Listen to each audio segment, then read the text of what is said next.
Hi, today I am going to show you how I make my gluten-free bread. This is not my mother's bread.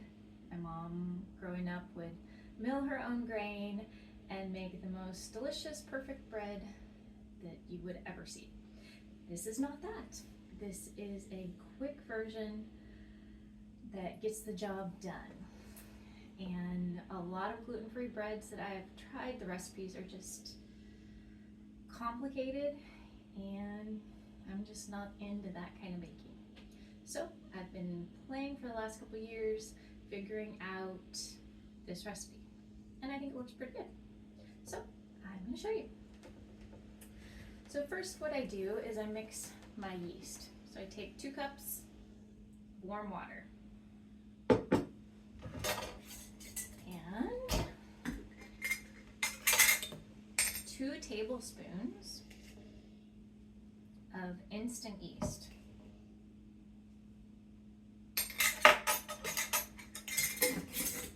Then I use date syrup.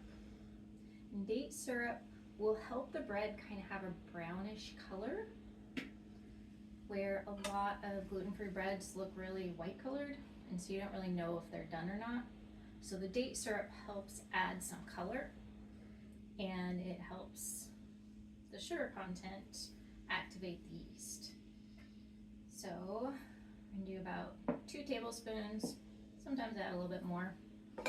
Also, another good thing about date syrup or date sugar is it's supposed to break down slower in your body than sucrose, like regular white sugar, or fructose, like from fruit. So just going to whisk it up a little bit. Get it all nice and combined together. And I'm going to set that aside for a minute while it just kind of starts to bubble a little bit more, so I know that it's ready. Then I'm going to take my dough hook, and you can do this by hand, but I'm kind of a lazy baker and a lazy cook, so I use easy things. I'm going to put my dough hook in my KitchenAid, and I'm going to do my flour mix. This is my favorite gluten-free flour to use for bread. I use a lot of other different flours and tapioca starch and other things for other things, and almond flour for cookies. This Namaste flour is the best for us. So I'm going to open it. I'm going to add 4 cups. And with a lot of gluten-free breads, you are having to be exact and having to weigh your flours and stuff. Yeah, I'm just going to dump close to 4 cups of flour in here. 2,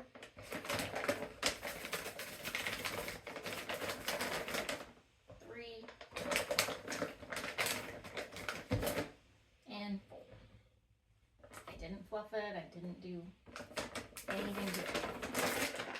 I'm going to take a little bit of salt, and I used non-ionized salt, iodized, not ionized salt without iodine in it for baking this.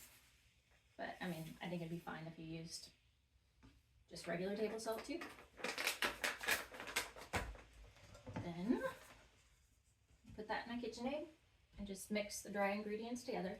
So I have my wet ingredients and my dry ingredients.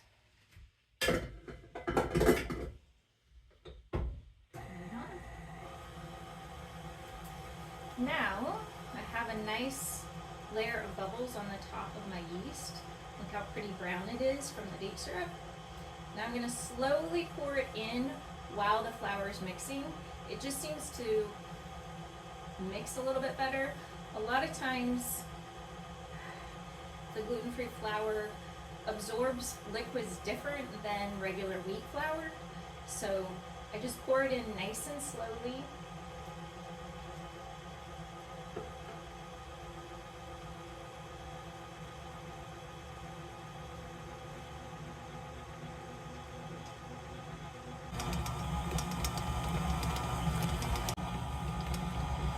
So you can see the flour is mixing together. with the liquid. I just kind of push it all together. And I just threw some out. I'll throw it back in.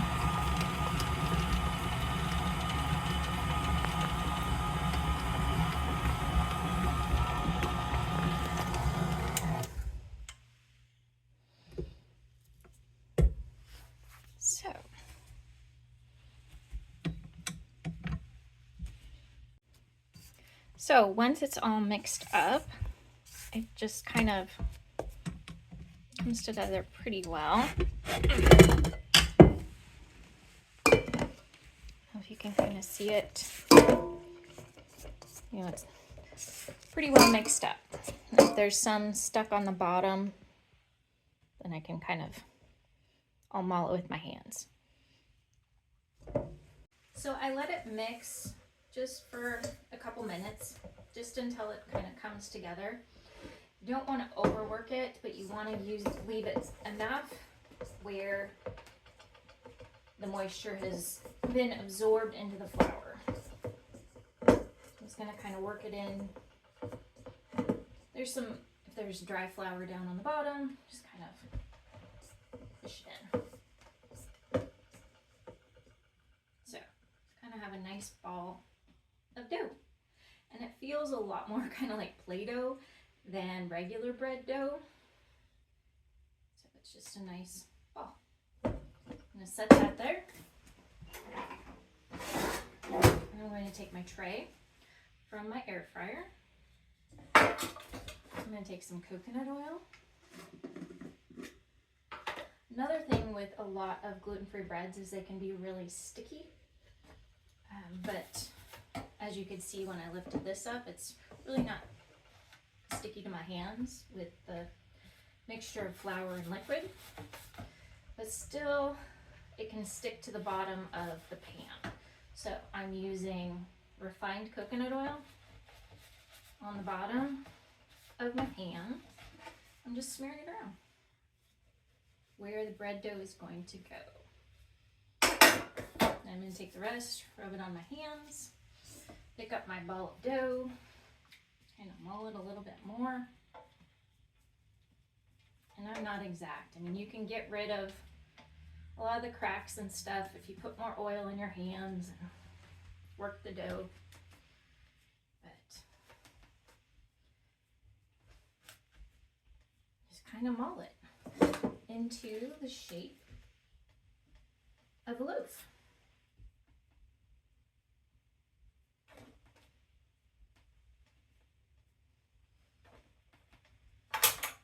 So it is not perfect. It's just, but it'll work as a loaf of bread.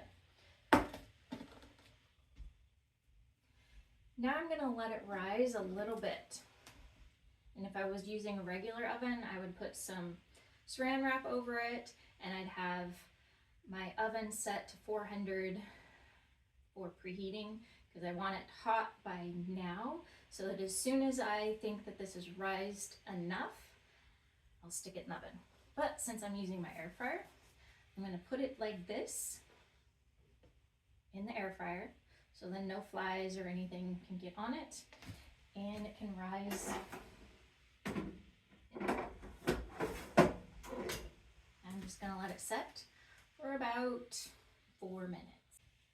Okay, it's been about 4 minutes that the bread has been rising in the air fryer. And I don't have it turned on, I just have it in there so it can kind of stay a little bit warm and safe from flies. So you can see it's risen pretty good. You can kind of pinch the gaps together if you want to, if they're too big. Usually I spend a little bit more time with shaping it, but it's fine. So now that it's risen, and with a lot of gluten-free breads, they only really rise one time. So we're just kind of using this first rise, and now we're gonna boost it up quick. So with the air fryer, I can rise the temperature very quickly, which is helpful for the texture. So I have it on 400 on bake, not air fry, but bake. And I'm gonna turn it to 25 minutes. it's baking. So it's done baking after 25 minutes. Some of the steam come out.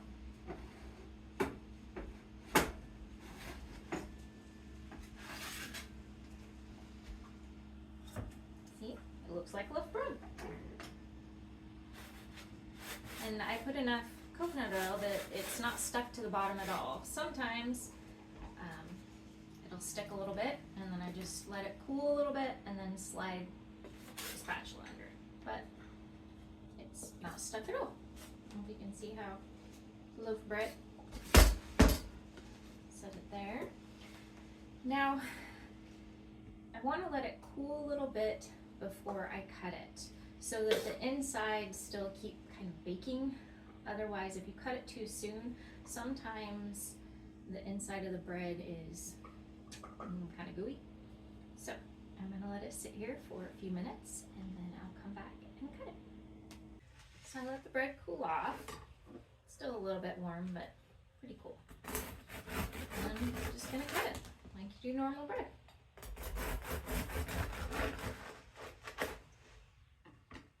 And it's crunchy on the outside. See, I could have left it cool off a little bit more. It's still kind of steaming. You can see all the air bubble pockets in it. Has a really nice texture to it. But it's crunchy on the outside and nice and soft on the middle. And I think for gluten-free bread, it's pretty good. So that's my simple, kind of quick gluten-free bread. Well, I hope it works for you, and good luck.